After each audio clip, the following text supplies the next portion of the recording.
5 days later, reality hit their mailbox. They didn't call to say Merry Christmas, but they certainly called when the rent check bounced. Bianca, what did you do? We have a 3-day eviction notice on our door. This is embarrassing. Evelyn, I imagine it is. Perhaps you should pay it. Julian, with what? You promised to handle this until my bonus comes in. Evelyn, I've given you $52,000. If you aren't on your feet, it's because you enjoy being carried.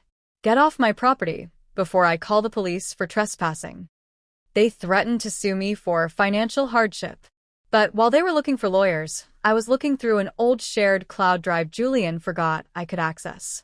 I found a document titled, The Grandma Strategy. It was a roadmap written by Bianca. Fake a pregnancy attempt in late 2026. 2. Use the grandchild to guilt Evelyn into a $180,000 house down payment. 3. Once the house is secured, claim fertility issues and cut her off. It wasn't just greed.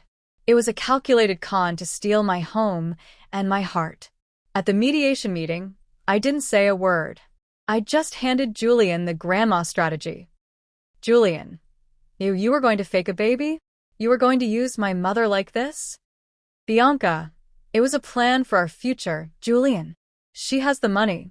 Julian, she's my mother. I'm done. I'm out. Narrator. Julian walked out of the room, leaving Bianca with the debt, the Range Rover lease, and her lifestyle to maintain on her own. It's been a year. Julian lives in a studio apartment now. He takes the bus and works a real job. He's thin and tired, but he's finally standing on his own 2 feet. Last week, he told me his heater broke. The old Evelyn would have written a check. The new Evelyn just told him where to find extra blankets. He smiled and said, "Thanks, Mom. I lost $52,000, but I bought my son back. And more importantly, I bought my own dignity." On Christmas Eve, 2026, I threw a $70 gourmet feast into the garbage. I wasn't angry. I was finished. My son Julian had called just hours before dinner. His voice was cold, reciting a script. "Mom, we're not coming. Bianca says your energy is too heavy. She needs a drama-free Christmas." I looked at the empty chairs and the $5,000 gift check on the counter. I realized I had spent 3 years shrinking myself to fit into my daughter-in-law's aesthetic. I had been paying for the privilege of being treated like a nuisance. That night, the Bank of Mom officially closed its doors. I spent the night auditing my own exploitation. I tracked every loan that was never repaid and every emergency that was actually a vacation.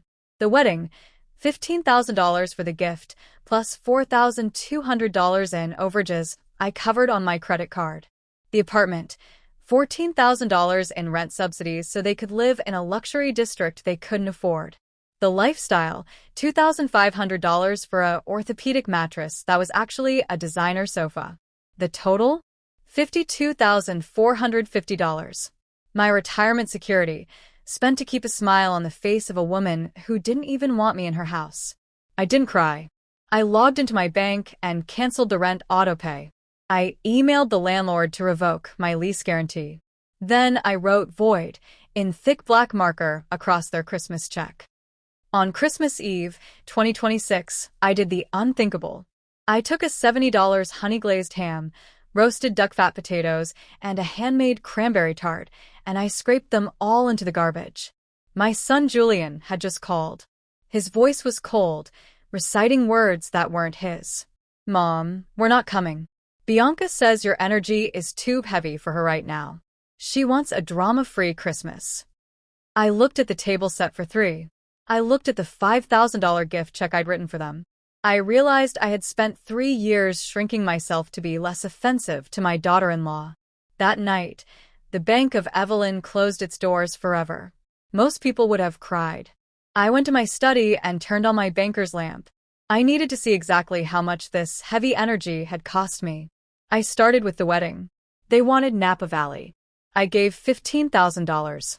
But then came the overages, the vintage car rental, the suite upgrade. "Mom, just put it on your card. The transfer is pending." That was 2024.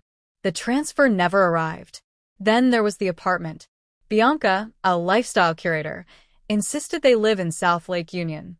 I had paid $14,000 in rent subsidies in just 1 year. Every time my phone buzzed, it was a crisis. $100 for gas. $2,500 for a medical emergency that turned out to be a wellness spa retreat. By sunrise, the total hit me like a physical blow, $52,450. My husband Arthur's hard-earned legacy was being used to fund a life of beige furniture and fake smiles. I didn't just stop the money. I revoked my status as the lease guarantor. I sent a 30-day notice to their landlord. Then, I sat back and waited for the drama to begin. It took exactly 5 days. On January 2nd, a white Range Rover, another lease I had helped secure, screeched into my driveway. Bianca and Julian stormed up my porch like they were the ones who had been robbed. Bianca, what is wrong with you? The landlord just called. Our check bounced. Evelyn, I imagine that's embarrassing. Perhaps you should. Narrator, Julian stood up. He didn't look at me. He looked at the monster he had married. We're done, Bianca. You can keep the car. You can keep the debt. I'm out. Narrator, the divorce was a bloodbath.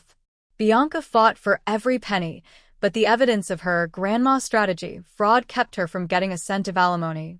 Julian lost everything. He moved into a studio apartment and took a job that required him to actually work. I didn't give him a dime. One night, he told me his heater was broken. The old Evelyn would have written a check for a new one. The new Evelyn just told him where the extra blankets were. Julian, thanks, Mom. I'll double up. Narrator, I lost $52,000, but I bought my son back. I bought a future where I don't have to apologize for existing. And, most importantly, I bought my own peace. Evelyn, I imagine that's embarrassing. Perhaps you should pay it. Julian, Mom, we don't have that kind of liquidity. You promised to help. Evelyn, I promised to help you stand. Instead, you've chosen to crawl. I've given you over $50,000. If you aren't on your feet yet, it's because you aren't trying. Narrator, Bianca called me a bitter witch. She told me I was acting like a needy child because I didn't get my Christmas dinner. That's when I realized I needed more than just a closed checkbook. I needed the truth. I remembered an old shared cloud drive Julian used in college. I logged in, hoping for a memory. Instead, I found a nightmare. A folder titled The Grandma Strategy. It was a step-by-step roadmap written in Bianca's distinctive, cold voice. Step 1. In late 2026, tell Evelyn we are trying for a baby to get her excited. Step 2. Leverage that excitement to get her to pay the $180,000 down payment for a house in Bellevue. Step 3. Once the house is in our names, claim fertility issues to cancel the baby plans. Step 4.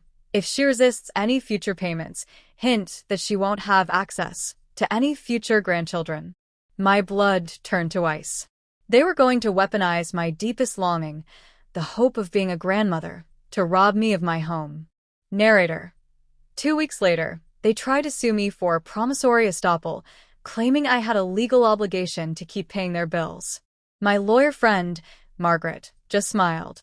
Evelyn, Julian, before we talk about the law, I want you to read page 4. Narrator. I watched him read the grandma strategy. I watched him get to the part about faking a pregnancy. The room went silent enough to hear the clock on the wall.